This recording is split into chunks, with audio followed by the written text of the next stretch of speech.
analogía que hay entre el hombre que expresa un pensamiento con su conversación y la creación de Dios. Indudablemente que al hablar de analogía tenemos que tener en cuenta la proporción que existe entre una analogía y otra. Es decir, no es lo mismo, ni mucho menos, sino que hay una diferencia de proporción muy enorme. Pero de hecho, la dependencia que existe entre la expresión discursiva oral del hombre y la creación de Dios es una relación bastante semejante. En este sentido, el hombre que habla, que se expresa por medio de la palabra, profiere una serie de sonidos que son las palabras. Todos estos sonidos tienen su gravitación material. Son ondas sonoras que llegan hasta nuestro oído, que pueden ser medidas, estudiadas, precisadas, con un criterio puro y exclusivamente cuantitativo o material. Yo puedo estudiar la longitud de onda, el timbre, la altura, etcétera, de la voz, sin penetrar en el sentido de lo que se me está diciendo. Es decir, puedo hacer una consideración puramente científica en torno a todo aquello que aparece, que es mensurable, que es perfectamente, diríamos así, observable, y prescindir en absoluto del sentido que esas palabras tienen. Porque en razón, no sé qué sucede muchas veces, que los hombres de ciencia mismos se ocupan de algo desde un punto de vista puramente natural, sin ir más allá de aquello que la observación delata o precisa, como si fuera imposible penetrar más allá de lo que los sentidos reciben en el orden inteligible que las cosas describen, que las cosas manifiestan, que las cosas expresan. Así como la palabra es un signo sensible a través del cual el hombre expresa su pensamiento, todo este discurso está sostenido por la inteligencia y por la voluntad del hombre. Tiene un orden, una significación. Ese orden y esa significación puede ser perfectamente recogido por el que escucha, si es que está al tanto de la significación de esas palabras, si entiende el idioma y logra penetrar en aquello que se dice. Lo importante es precisamente lo que se dice y no pura y simplemente la constatación de los valores, diríamos así, puramente sonoros de la palabra. Medir las palabras, establecer su timbre, su altura, su longitud de onda, todo eso puede ser un conocimiento perfectamente válido, pero no es lo que nos permite tener acceso a la verdadera intención y a la verdadera reflexión de aquel que sostiene el discurso. La semejanza entre la creación y el discurso está en eso. La creación es un poema de Dios. Ahora, es un poema que Dios sostiene en el acto mismo en que lo va pronunciando. Es como si dijéramos, el discurso está sostenido por el hombre que habla. Y ese hombre que habla, indudablemente, habla de acuerdo con una cierta lógica para poder expresar lo que dice, y al mismo tiempo va siguiendo un orden sintáctico impuesto por las palabras mismas. Yo puedo entretenerme en apreciar la lógica del discurso, en apreciar el orden sintáctico en que ese discurso se pronuncia o se dice, y desentenderme un poco a veces del verdadero sentido de lo que las palabras enuncian.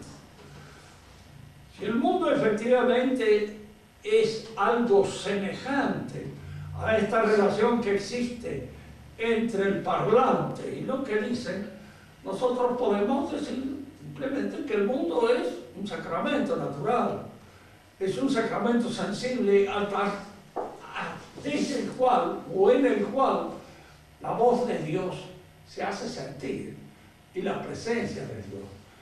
Ahora, es posible a partir del mundo llegar a precisar la existencia de este pensamiento, de esta inteligencia que está sosteniendo la realidad y de esta voluntad que también la sostiene con su fuerza, la sostiene con su poder en su verdadera realidad.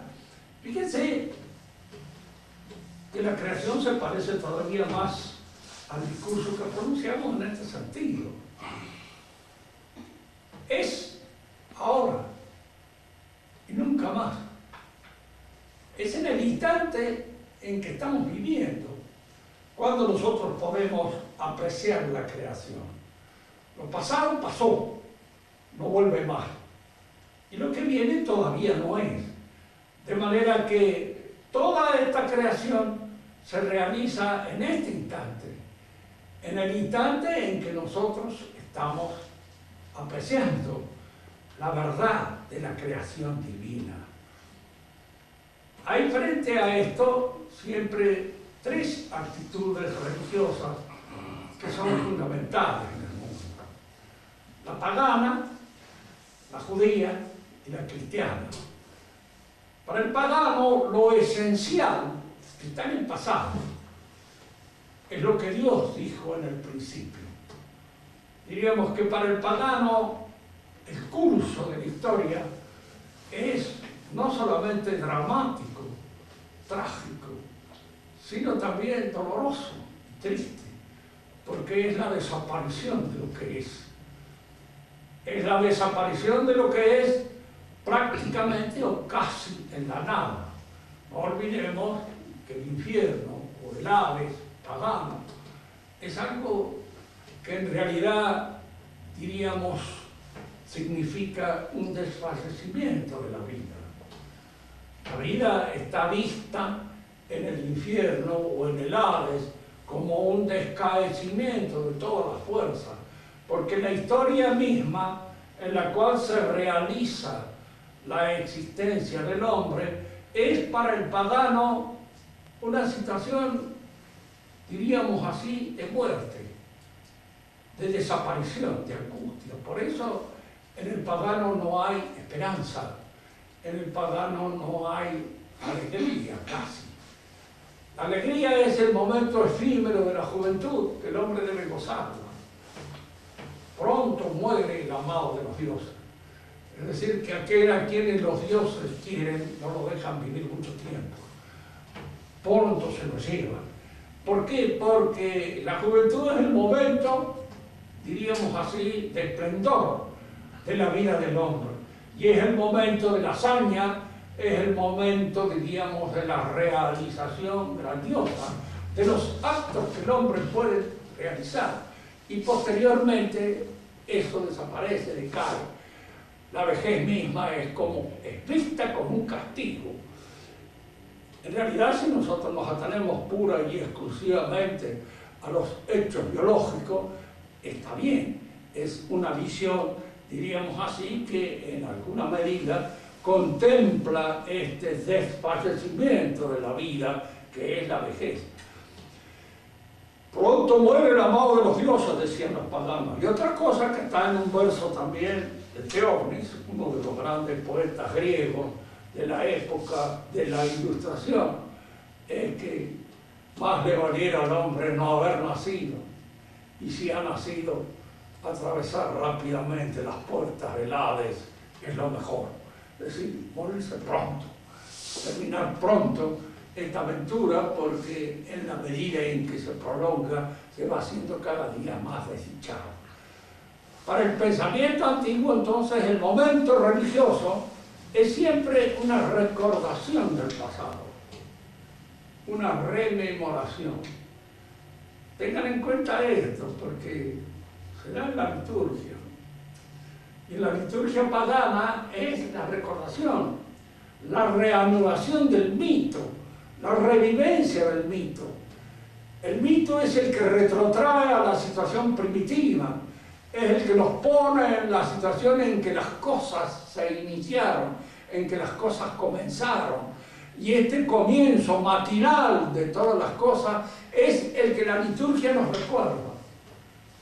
Digo esto porque hay una diferencia, la van a ver, entre el sacrificio de la misa tal como es entendido por el cristiano católico, cabal, y tal como es entendido como una rememoración. La rememoración es nostalgia, es un retorno al pasado, es volver a la situación en la cual Cristo se reúne con los suyos y les recuerda ese acto, ese hecho en el cual Cristo se despide. En el cristianismo todo es así. Por eso es tan fundamental este aspecto de la misa que hay que tener en cuenta.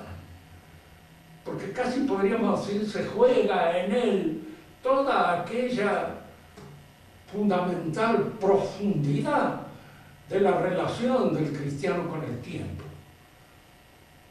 En la misa nuestra Cristo está ahí presente y el sacrificio se reanuda allí, de hecho. No es algo pasado, es algo que está sucediendo, es algo que acaece, es algo que acontece ahora, ya, inmediatamente. Y esto es lo que constituye, diríamos, el verdadero sentido del sacrificio de la misa. La rememoración es nostalgia, la rememoración es romanticismo, la rememoración es un retorno arqueológico a una situación primitiva, no es esa realidad viviente que es la que quiere expresar la Iglesia precisamente en el sacrificio de la misa.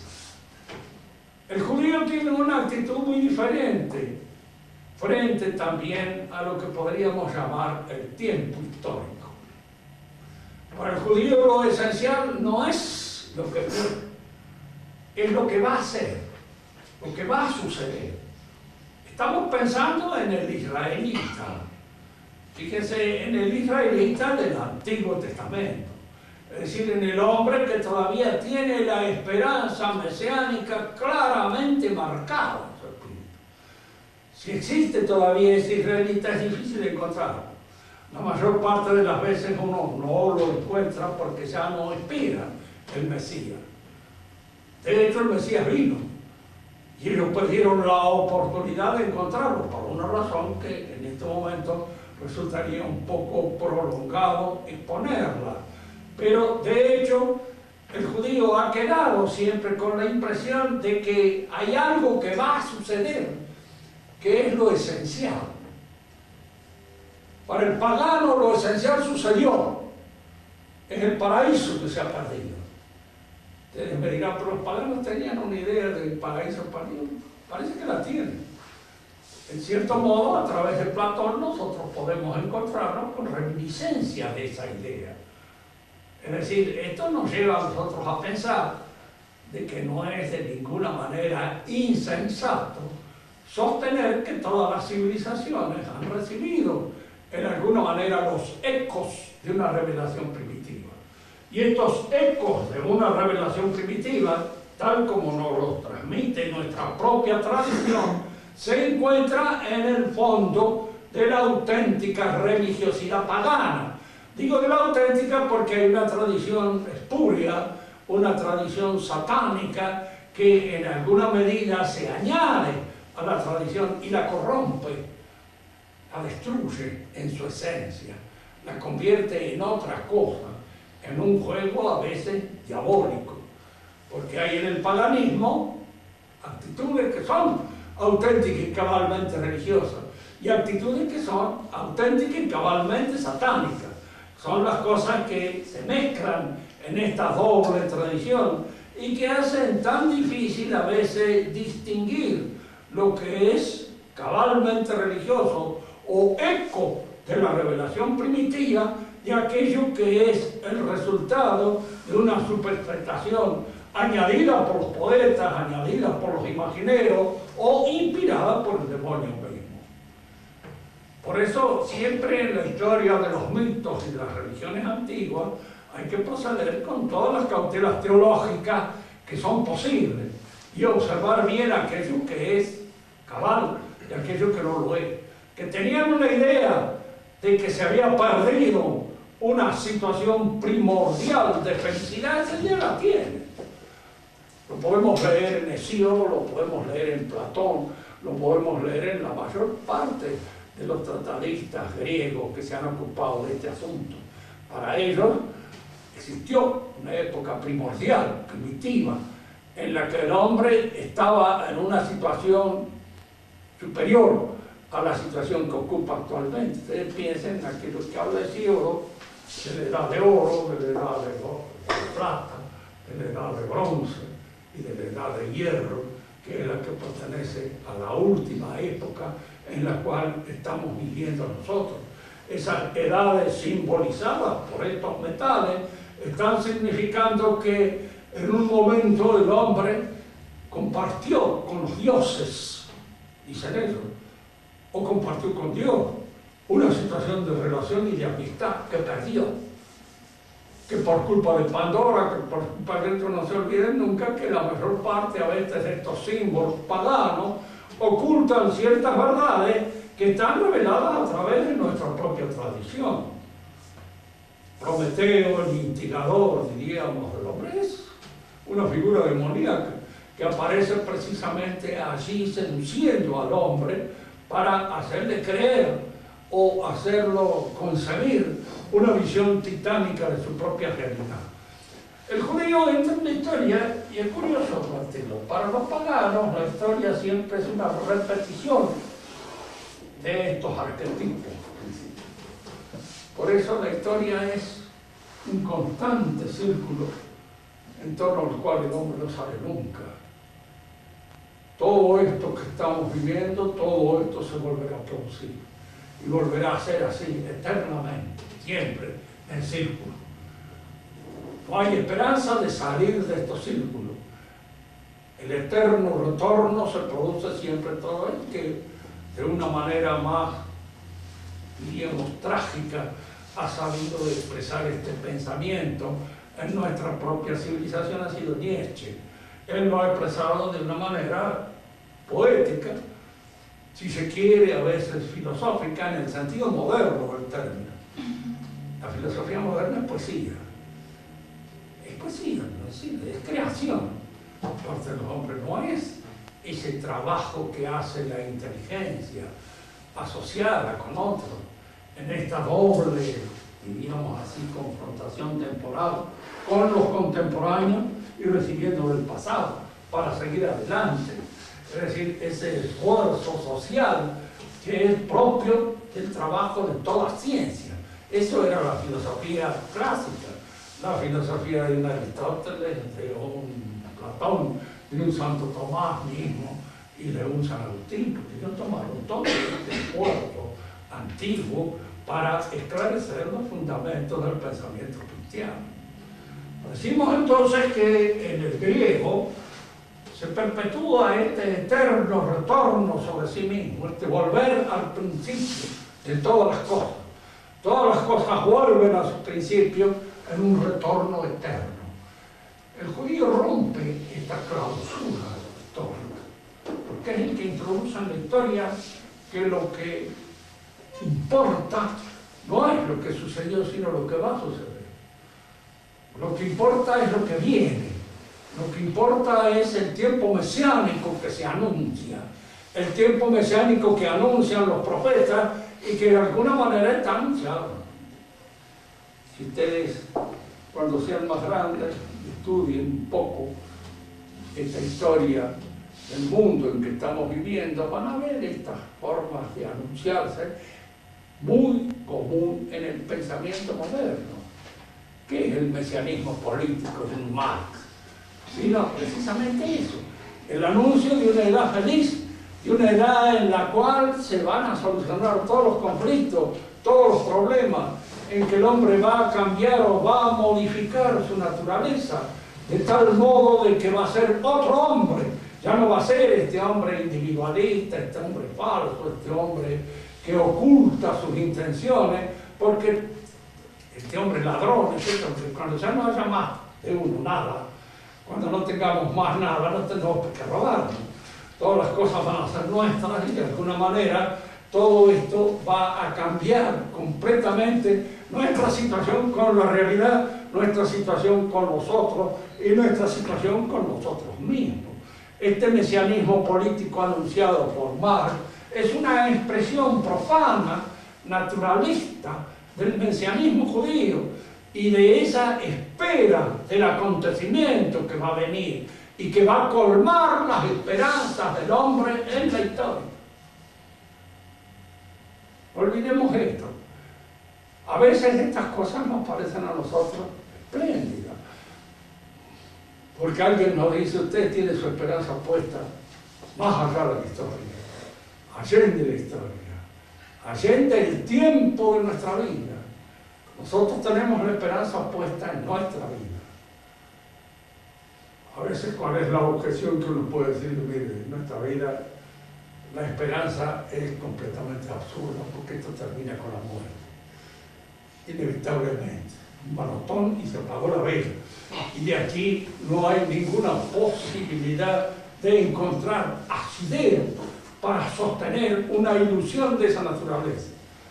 Yo puedo tener una esperanza sobrenatural, la puedo tener. Y esta esperanza sobrenatural me puede ser negada por otro, decir: mira, es una ilusión suya. Bien, puede ser una ilusión mía, pero no es una ilusión que yo sé que es absolutamente imposible que se realice, no sé. En el mejor de los casos no sé, porque estoy hablando en el claro oscuro de la fe. Y no se olviden que la fe no es un conocimiento como 2 y 2 son 4. Es un conocimiento que se da en un claro oscuro y que está sostenido precisamente por la esperanza y fundado a veces en razones de las cuales hemos observado algo a través de estas consultas de las 24 tesis tamistas de Santo Tomás de Aquino, de las cuales Enrique lamenta la ausencia de algunas, que no sé cuáles serán, él me dirá después en cualquier momento, las veremos. Pero de hecho, diríamos, el judío es el hombre que rompe entonces el círculo clauso en el que se mueve el paganismo y apunta hacia un acontecimiento que ha de venir en el tiempo. El cristiano tiene una actitud distinta, porque el cristiano es aquel que sabe que el tiempo mesiánico es ahora. Ahora, en el instante en el que yo debo elegir. ¿Y cuándo debo elegir? ¿Hasta cuándo debo postergar mi elección? Ya debo elegir. En cada momento de mi vida elijo. Y en cada uno de los momentos de mi vida estoy jugando mi eternidad. Porque estoy eligiendo bien o estoy eligiendo mal. Si elijo mal, elijo por lo que es efímero, por lo que es resbaladizo, por lo que se me va, por lo que no puedo hacer para nada. Y si elijo bien, elijo aquello que es lo que constituye mi posible salvación. Por eso el cristiano es presentista. Ya decían a veces los andaluces, con esa sabiduría un poco popular, tener la prisa judía. Los judíos están peor. ¿Por qué? Porque tienen que llegar a una final. Y el católico no tiene por qué tener prisa. Es ahora cuando él debe elegir. Y es ahora cuando elige, bien o mal. Piensen ustedes en la elección magnífica del buen ladrón, cuando elige en ese momento en que lo crucifica. Y es en ese momento en que él se salva. Fíjense que probablemente no haya hecho mucho antes de ese momento para salvarse. Pero ese es el momento en que constituye la clave de su salvación, porque es el momento en que elige, en el instante mismo en el cual yo digo sí a la solicitud del Espíritu. Y al decir sí a la solicitud del Espíritu, estoy trazando el momento definitivo en el cual yo me clavo en lo que podemos llamar la eternidad de la promesa. Esto es lo que respecta a las figuras que constituyen, diríamos, los aspectos religiosos de la vida. Estas tres hombres religiosos, el pagano, el judío y el cristiano, se diferencian en esta su actitud frente al tiempo, en esta su capacidad para medir el tiempo. El pagano está retrotraído hacia atrás, el judío hacia adelante. Es el que espera en la historia, espera un acontecimiento que se ha de dar en la historia, que ha de pronunciarse en la historia. Y si incluso ustedes leen ahora muchos expositores originarios judíos, el reproche que siempre le van a hacer a los cristianos es ese, es que no tienen confianza en la historia. Y efectivamente no tenemos confianza en la historia. Más si consultamos la profecía, no nos alienta mucho para tenerla, porque el final de la vida, así como el final de cada uno de nosotros, no es nada agradable. Yo pienso como aquel francés que decía, morirse es siempre feo, pero estar muerto hace 10 años, qué alivio. Pensaba en esa posibilidad de que estar ya muerto, es el alivio, haber pasado todas esas cosas. Pero hay que leer aquí también el monólogo de Hamlet, que es conveniente siempre tenerlo presente. Morir es fácil, y a veces basta un puñal clavado en el corazón para pasar hasta el juicio. Y el juicio ante el cual debemos dar cuenta de lo que hemos hecho, y fundamentalmente de lo que no hemos hecho, que es probablemente la cuenta más larga y más embromada de las cosas que tenemos que hacer. Frente entonces a este universo, a este cosmos, Santo Tomás ve 5 posibilidades para probar la existencia de Dios. Y aquí estas pruebas, cuando nosotros podemos señalar qué tipo de pruebas son. Son pruebas metafísicas. El razonamiento fundamentalmente es un razonamiento de tipo metafísico. Y al mismo tiempo son pruebas dialécticas, que se fundan pura y exclusivamente en la razón. Fíjense, el hombre de ciencia, el hombre imbuido fundamentalmente por el hábito de la ciencia positiva, para él la prueba es aquello que demuestra la existencia real, concreta, de algo que puede tocarse, verse, evaluarse, percibirse. Porque él se mueve fundamentalmente en un mundo que está circunscrito a la sensibilidad. Más allá de lo sensible, no ve lo que la inteligencia propone. Y lo que la inteligencia propone a veces son cosas que, si nosotros las examinamos bien, tienen efectiva y real existencia. ¿Cómo llego yo a la conclusión que ustedes son inteligentes?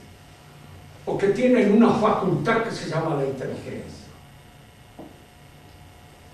¿Qué significa esa facultad?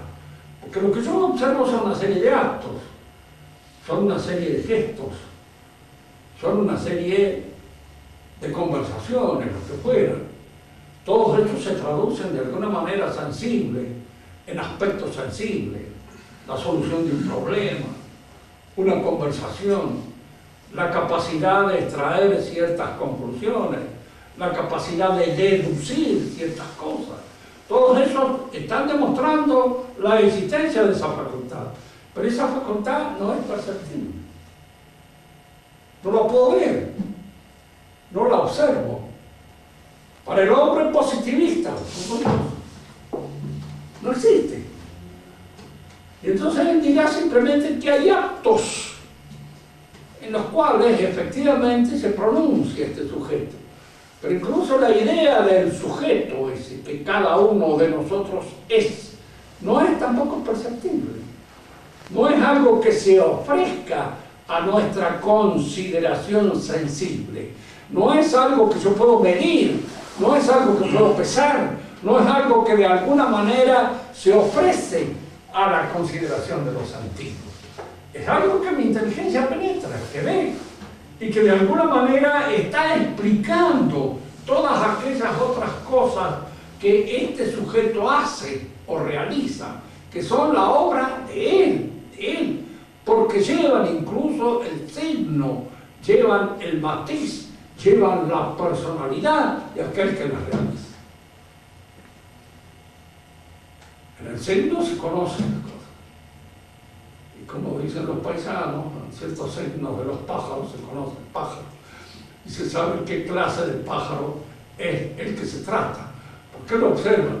El signo te lleva a la cosa que de alguna manera produce ese signo. Entonces, este movimiento del signo a la significación es un movimiento intelectual, es un movimiento que perfora de alguna manera el orden puramente sensible en el cual nosotros como animales nos encontramos encerrados. El animal tiene conocimiento sensible y a veces muy agudo, profundo y de alguna manera bastante difícil a veces de interpretar para nosotros. Suponemos así, en uso de nuestra buena consideración, que el gato conoce como un gato, y el perro como un perro, y el león como un león. Pero no sabemos cuál es el conocimiento del león, del gato y del perro, y cuál es la diferencia entre uno y otro. Suponemos que están siempre suscritos a los sentidos y a la realidad concreta, que no logran penetrar en el orden inteligible de esa realidad. ¿Y qué es lo que nos permite penetrar en el orden inteligible? Intus legere, o leer dentro de la realidad. Es la inteligencia. De ahí es la que nosotros suponemos que la inteligencia nuestra está hecha a imagen y semejanza de la inteligencia divina. Y que es lo que nos permite ir de aquello que es manifestativo y puramente sensible a lo que es inteligible y a lo que se revela como fundamento de toda esa realidad. Santo Tomás da estas pruebas, pero estas pruebas indudablemente no le busquen nunca un sentido físico, no lo tiene. Había alguien que decía que las pruebas matemáticas de la existencia de Dios no puede ser, porque incluso es ridículo. ¿Por qué? Porque Dios no es un ente matemático. Los entes matemáticos son entes de razón. Y lo que me puede dar un argumento matemático es un resultado matemático. Pero de ninguna manera algo que es real, absoluta y cabalmente real.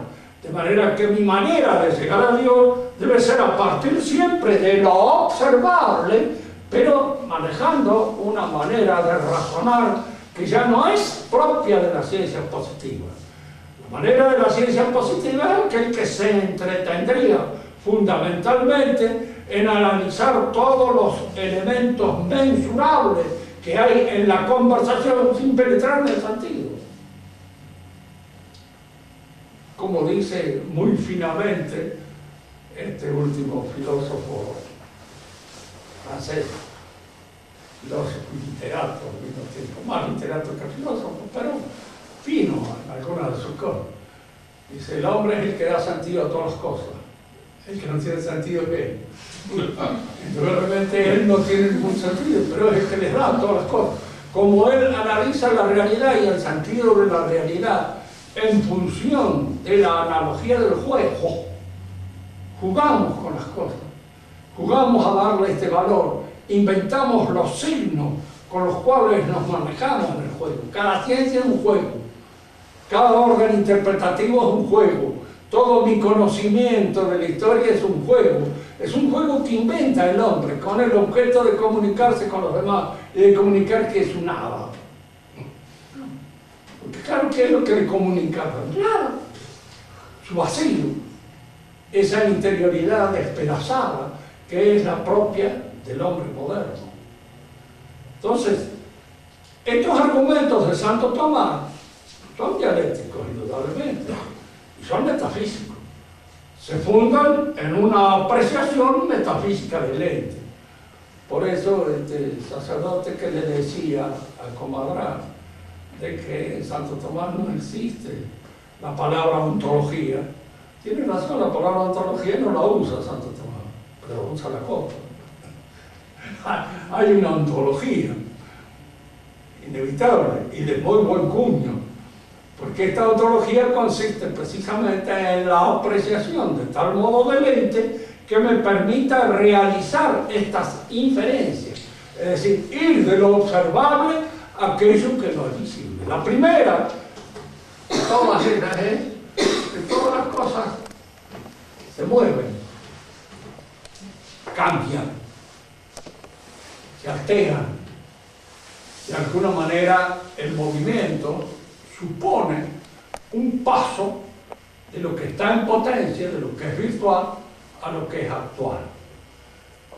Conviene, pues, para poder llevar bien a cabo el análisis de esta prueba de la existencia de Dios hecha por Santo Tomás, analizar con toda discreción y con toda minuciosidad el movimiento tal como es analizado en su ontología o en su metafísica.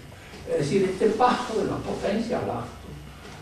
Las cosas que pasan de la potencia al acto son cosas que igualmente en este movimiento están sostenidas por algo en acto. Nadie pasa de la potencia al acto, de una capacidad a otra, si no hay algo en acto que lo impulsa o que lo mueve. Tomemos, por ejemplo, una pequeña ilustración. Tenemos capacidad para entender, para comprender. Es una capacidad virtual, está en nosotros. Pero se pone en movimiento cuando de alguna manera aquello que es inteligible o que es comprensible se nos ofrece a nuestro entendimiento.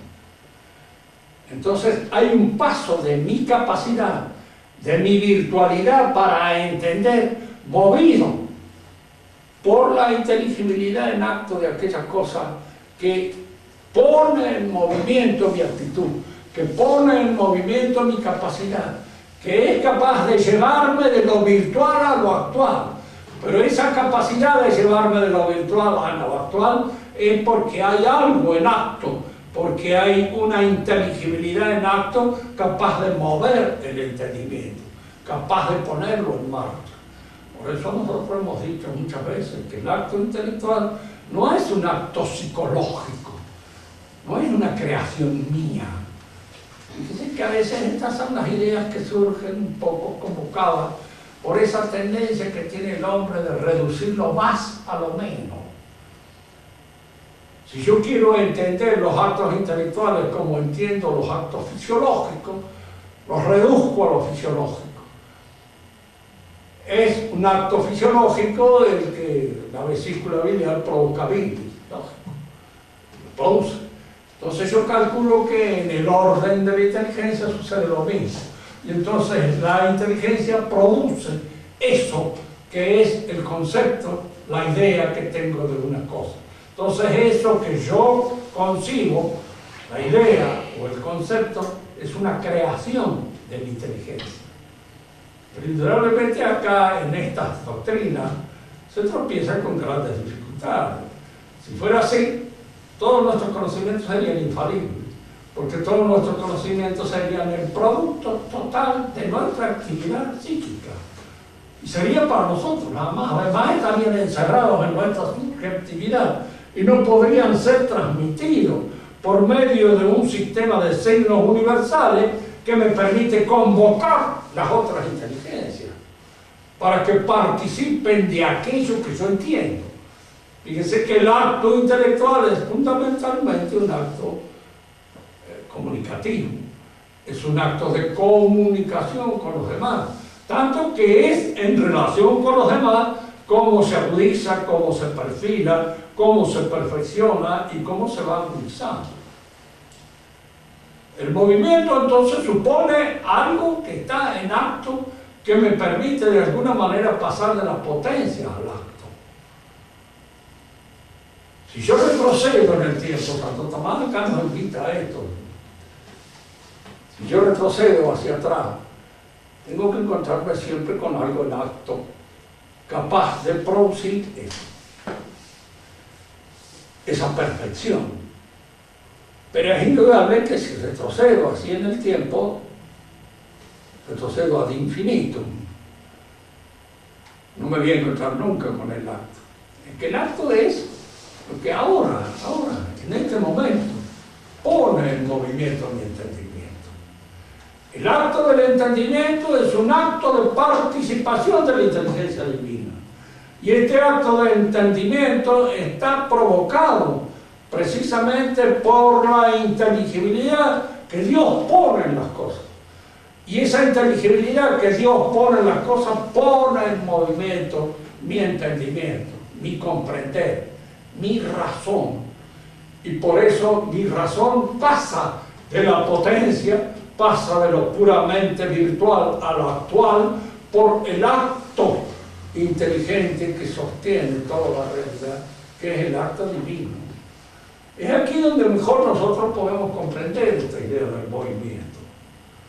Porque Santo Tomás no dice que hay que retroceder al infinito para encontrarnos atrás con Dios, que es el que inicia el partido con el puntapié inicial, el mundo poniendo en movimiento todas las cosas. No, él dice que Dios en acto está ahora sosteniendo la actualidad de todas las cosas. Y al sostener la actualidad de todas las cosas, en nosotros la actualización de nuestras potencias siempre es de alguna manera una especie de perfeccionamiento en el ser que nos acerca a Dios. ¿Cómo comprendemos a Dios? En el acto de ser más, o ser más. ¿Y qué es ser más? Entender. Fundamentalmente es entender, es participar de la inteligencia divina.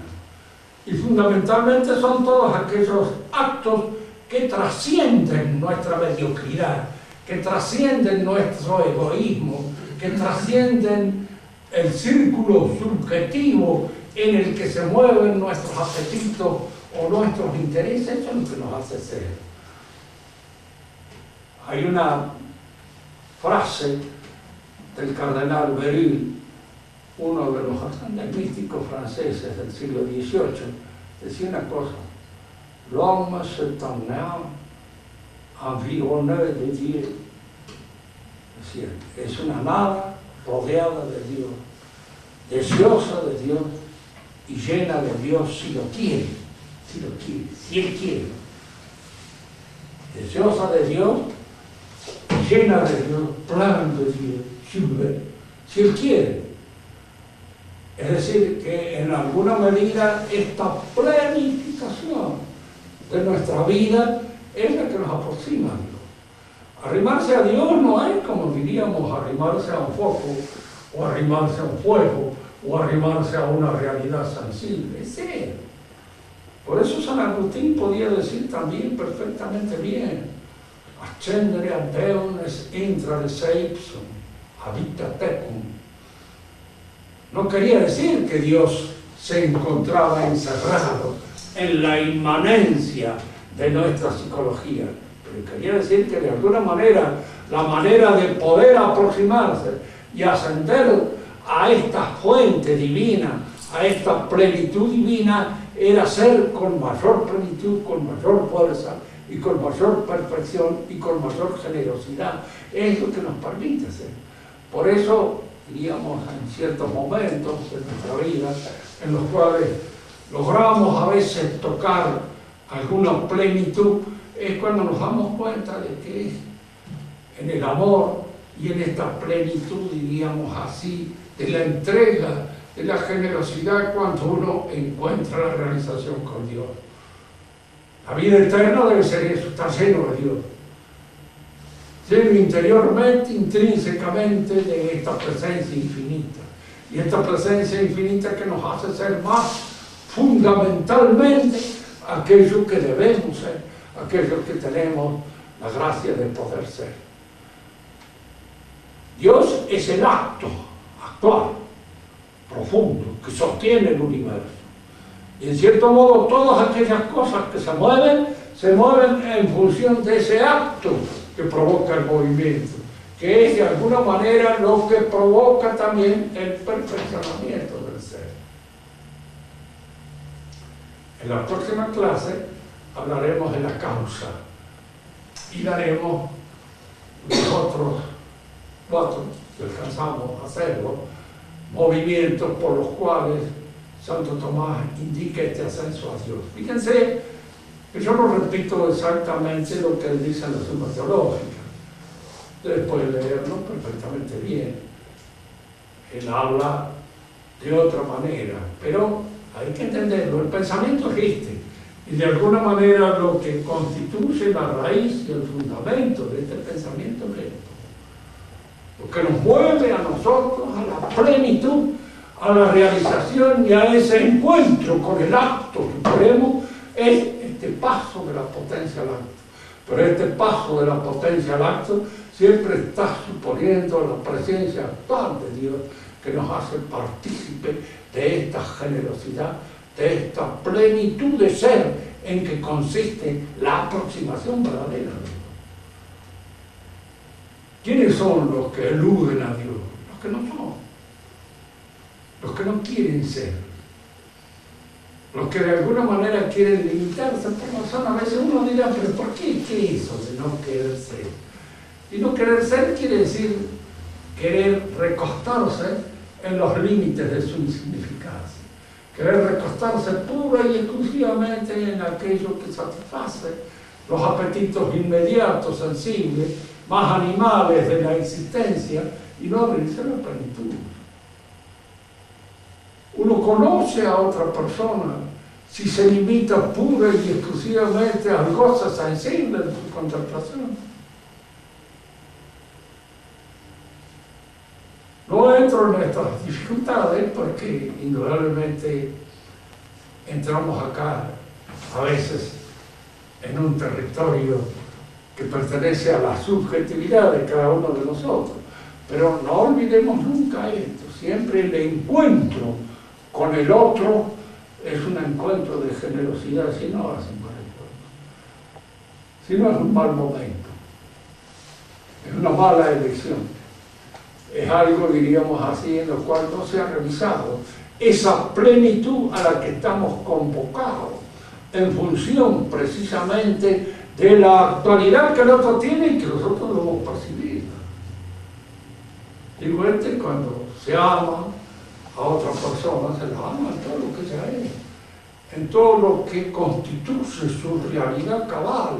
Y esa realidad cabal es la que enriquece nuestra vida, por medio del conocimiento y por medio del amor que provoca, de estos dos movimientos que llevan de la pura potencialidad del querer y de la pura potencialidad del conocer al conocimiento y al amor efectivo y real.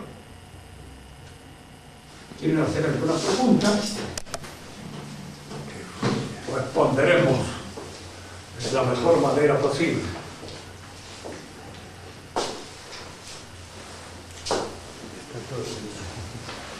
Profesor, nos mencionó acerca del mesianismo de los judíos, del pueblo judío, que estaba siempre esperando un acontecimiento por venir. ¿Podríamos tal vez decir que es una tendencia judaizante la de los hombres de iglesia actualmente respecto al ecumenismo, ese ecumenismo moderno que tiende a una unión en un futuro de todos los hombres de un modo espiritual? Da la impresión que sí, nosotros no podemos olvidarnos de esto. La influencia judía en nuestra civilización no solamente es la influencia que los judíos personalmente puedan haber ejercido en el curso de esta, sino también a través de la Biblia. Una interpretación puramente judaica de la Biblia es siempre posible, los protestantes la han tenido. También hay una interpretación muchas veces judaica. Entonces, la influencia judía a veces es mucho más marcada de lo que parece. Como lo es la influencia pagana también. El paganismo tiene sus recrudecimientos a través de toda la historia de Occidente y su retorno, su vuelta. En la actualidad hay mucho de paganismo, no solamente en eso que podríamos llamar la exaltación pura y exclusiva del cuerpo, de la carne, de la juventud, que también se da. Nosotros vivimos en una época de paidocracia total. Acá el que no es joven pretende serlo, a todas costas, aún a veces a costa del ridículo más espantoso que se va a pedir, pero ¿sabes? Entonces quiere ser joven y parecer joven, porque no tiene sentido la vida cuando se ha perdido. Usted lo lee todos los días, no saben. Está lleno de artículos y de cosas y de llamados a la atención sobre la juventud, sobre el goce, sobre el placer, sobre el cierto que todo eso también está un poco en función de esta sociedad de consumo, que es muy judaica también en sus cosas. Yo no soy uno de esos que opinan de que uno encuentra judío hasta en la sopa, ¿no? Judío personalmente a veces es hasta una excelente persona. Lo que nosotros podríamos llamar senatori viri boni senatus bestia, es el conjunto del trabajo, porque el conjunto es el que tiene una influencia marcada, grande sobre nuestra civilización, en función precisamente de este modelo, de esta especie de ilusión utópica puesta en el futuro, que el judío a veces impregna a la sociedad en la cual él vive y en la cual existe. Ahora, no hay que olvidarse nunca de esto. La raíz del error judío es su nacionalismo. Acá hay que hacer un cierto afinamiento de la inteligencia. Cuando Dios a uno le concede una gracia, al mismo tiempo que le concede un privilegio, le concede un peligro. ¿Por qué lo pone en peligro? Es más peligrosa su vida que la nuestra, porque usted está más expuesto que nosotros a una caída más embromada, porque el deterioro de los que deben ser mejores es el peor de todo. Un dentista más o menos cochino no importa, pero un culo cochino es algo asqueroso. Así no es una cosa, en fin, ligeramente soportable, feo, horrible. Lo mismo podríamos decir en el cristianismo y en el judaísmo. Hay una diferencia fundamental en la convocación de Cristo, porque Cristo convoca al pueblo de Israel, es decir, Dios, en la persona de Abraham. La promesa dada a Abraham es una promesa dada a un pueblo que surge de los signos de Abraham. Cuando llega Cristo, llega a él, no se refiere al pueblo judío. Si Dios quiere, puede sacar hijo de Abraham de las piedras. Así no interesa ser hijo de Abraham. ¿Y qué interesa el llamado personal? La convocación a Pedro, a Andrea, a Santiago, a cada uno de ellos. Este llamado personal va a constituir la iglesia. La iglesia ya no es un pueblo que deriva de una carne determinada, de la carne de Abraham. La iglesia es un pueblo, es una sociedad de personas. Y al decir que es una sociedad de personas, queremos decir que cada uno de nosotros estamos convocados a realizarnos personalmente con toda la plenitud posible en el seno de la iglesia. Tanto que si no lo logramos acá, lo tendremos que lograr en el otro mundo después de haber pasado por el purgatorio. Pero tenemos que alcanzar aquella plenitud a la que estamos convocados. Y somos llamados personalmente. El judío se siente convocado al principio como pueblo. Y por eso cuando llega Cristo, el Mesías, el choque de él es con las autoridades del pueblo, con los representantes del pueblo judío, en primer lugar, porque muchos miembros del pueblo judío lo siguen. Es lo que hoy está diciendo el Papa, que muchos judíos, bueno, la iglesia fue formada por gente de Israel en el principio, porque allí los eligió, pero los eligió personalmente, no como pueblo. Entonces el pueblo se siente un poco como diciendo, bueno, nosotros, que hemos sido los hijos de Abraham, que somos los primogénitos, que hemos sido elegidos entre todas las naciones, que la hemos pasado así, ¿por qué no somos puestos a la cabeza de los demás pueblos, como pueblo elegido y como pueblo sacerdotal. No les hace caso. O sea, la reacción del pueblo judío es ese retorno, ese rechazo del pueblo. Fíjense que aquí es donde muchas veces uno puede pensar, dígame qué culpa tienen los judíos actuales de esa entrega a Cristo que hicieron sus padres en la época de Cristo. ¿Tienen culpa? No se tienen.